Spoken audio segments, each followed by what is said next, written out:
रायगड मुंबईच्या सीमेवरचा कोकणातला महत्त्वाचा जिल्हा, राजकीय दृष्ट्या अतिशय संवेदनशील असा हा जिल्हा। रायगड जिल्ह्यामध्ये पनवेल, पेण, उरण, कर्जत, महाड, अलिबाग आणि श्रीवर्धन असे 7 विधानसभा मतदारसंघ आहेत। यातले 3 मतदारसंघ मावळ लोकसभा मतदारसंघात तर 4 रायगड मतदारसंघामध्ये येतात। भाजप, शिवसेना, राष्ट्रवादी, शेकाप अशा सगळ्याच पक्षांची सरमिसळ या एकाच जिल्ह्यामध्ये, त्यामुळे कुणा एका पक्षाचं वर्चस्व नसलेला असा हा जिल्हा आहे। त्यातच शिवसेना आणि राष्ट्रवादीमध्ये 2 गट पडल्यानं पक्षांची संख्या आणखीनच वाढली आहे। त्यामुळे येत्या विधानसभेला रायगडाचं राजकीय वातावरण तापणार यामध्ये शंका नाहीये। एकेकाळी शेकापचं रायगडमध्ये वर्चस्व होतं। स्थानिक स्वराज्य संस्थांमध्ये अजूनही शेकापची ताकद असली तरी 2019ला विधानसभेला रायगडमध्ये शेकापला एकही जागा जिंकता आली नाहीये। त्यामुळे रायगड जिल्ह्यातल्या या 7 मतदारसंघामध्ये सध्या कुणाचं वर्चस्व आहे, कुणामध्ये मोठा संघर्ष होणार आहे, निवडणुकीसाठी इच्छुक कोण आहेत, याच गोष्टींचा सविस्तररित्या आढावा घेऊयात या व्हिडिओद्वारे। नमस्कार, मी माधवी देसाई। गणित विधानसभेचं या विशेष सिरीजमध्ये आपलं स्वागत। सुरुवातीला आपण जाणून घेऊयात पनवेल मतदारसंघाचं गणित। 2019ला विद्यमान आमदार प्रशांत ठाकूर यांनी पनवेलमध्ये हॅट्रिक साधली। यंदा चौथ्यांदा ते निवडणुकीच्या रिंगणामध्ये उतरतील। एकेकाळी शेकाप, त्यानंतर काँग्रेस आणि आता भाजप असा प्रशांत ठाकूरांचा प्रवास राहिलाय। यावेळीही प्रशांत ठाकूरांनाच महायुतीकडून तिकीट मिळण्याची दाट शक्यता आहे। त्यांच्या विरोधात शेकापचे बाळाराम पाटील रिंगणामध्ये असतील अशी शक्यता आहे। नुकत्याच झालेल्या लोकसभा निवडणुकीमध्ये या मतदारसंघानं महायुतीला किती साथ दिली ते पाहूयात। या मतदारसंघातून शिंदे गटाच्या श्रीरंग बारणेंना 1,50,924 मतं पडली, तर ठाकरे गटाच्या संजोग वाघेरेंना 1,19,886 मतं पडली। म्हणजेच इथून ठाकूरांनी बारणेंना 31,000 मतांचं लीड दिलंय। आता पाहूया 2019च्या विधानसभेचं गणित। त्यावेळी प्रशांत ठाकूरांना 1,79,109 मतं पडली होती, तर शेकापच्या हरेश केणी यांना 86,379 मतं पडली होती। ठाकूरांचा 92,730 मतांनी दणदणीत विजय झाला होता। यावेळी हेच मताधिक्य राखण्याचं आव्हान प्रशांत ठाकूरांसमोर असेल। आता वळूयात महाड मतदारसंघाकडे। शिंदेचे लोकप्रिय आमदार भरत गोगावले इथून 3 वेळा आमदार झालेत। यंदा ही जागा गोगावलेंनाच मिळणार हे जवळपास निश्चित आहे। त्यांच्या विरोधात ठाकरेंनी आधीच मोर्चे बांधणी केली। काँग्रेसच्या माजी नगराध्यक्षा आणि दिवंगत माजी आमदार माणिकराव जगताप यांच्या कन्या स्नेहल जगताप यांनी गेल्या वर्षी हाती शिवबंधन बांधलंय। त्यामुळे गोगावलेंच्या विरोधामध्ये ठाकरे मवियामध्ये या जागेचा आग्रह धरतील हे निश्चित आहे। अशा परिस्थितीमध्ये महाडमध्ये ठाकरे विरुद्ध शिंदे गटामध्ये थेट संघर्ष होईल।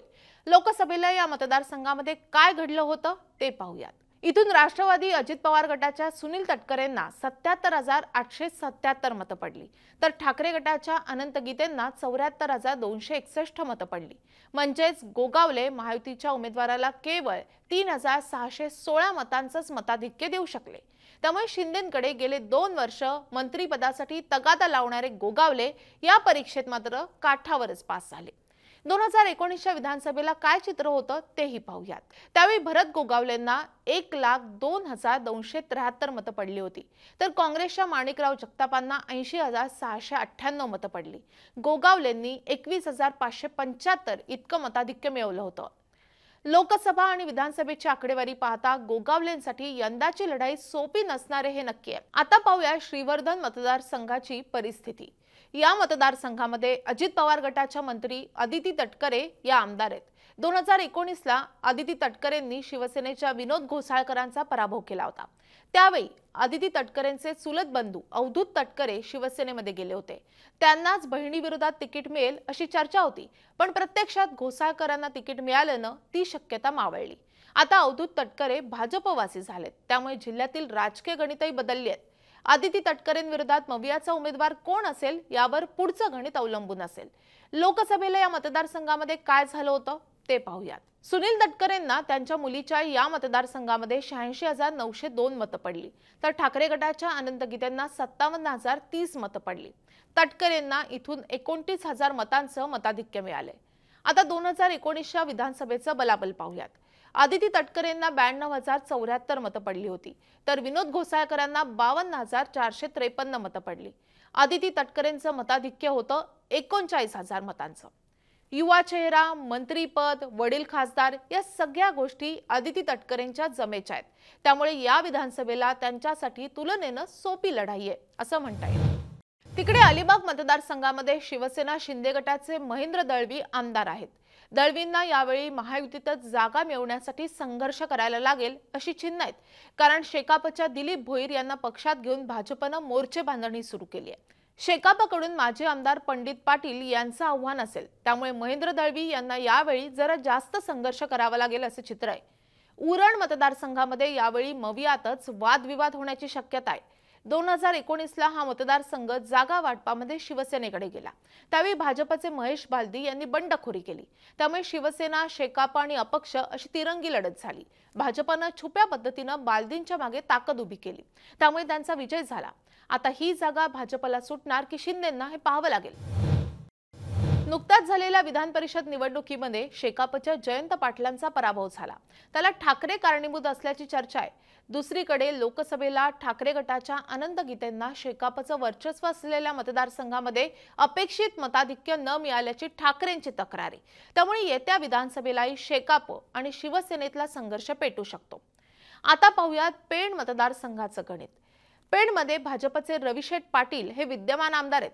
माजी आमदार आणि गेल्या वेळी रवी पाटलांविरोधात लढत दिलेले धैर्यशील पाटील आता भाजपसोबत गेलेत.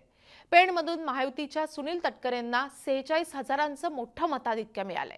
त्यामुळे रविशेठ पाटलांना महायुतीकडून यंदाही उमेदवारी मिळेल अशी दाट शक्यता आहे. कर्जतमध्ये शिंदे गटाचे महेंद्र थोरवे हे आमदार आहेत. लोकसभेला त्यांच्या मतदारसंघामध्ये ठाकरे गटाच्या संजोग वाघेरेंना 17,000चं मताधिक्य मिळालंय. त्यामुळे थोरवेंना लोकसभेच्या कामगिरीनुसार तिकीट मिळेल की नाही ही शंका आहे. एकूणच रायगड जिल्ह्याच्या राजकारणामध्ये यावेळी मोठी उलथापालथ होऊ शकते. जागा वाटपापासून ते प्रचारापर्यंत प्रत्येक टप्प्यावर मोठा संघर्ष होईल. यावेळी या 7ही मतदारसंघामध्ये कोण बाजी मारणार? मविया की महायुती? शेकाप यंदा कमबॅक करणार का?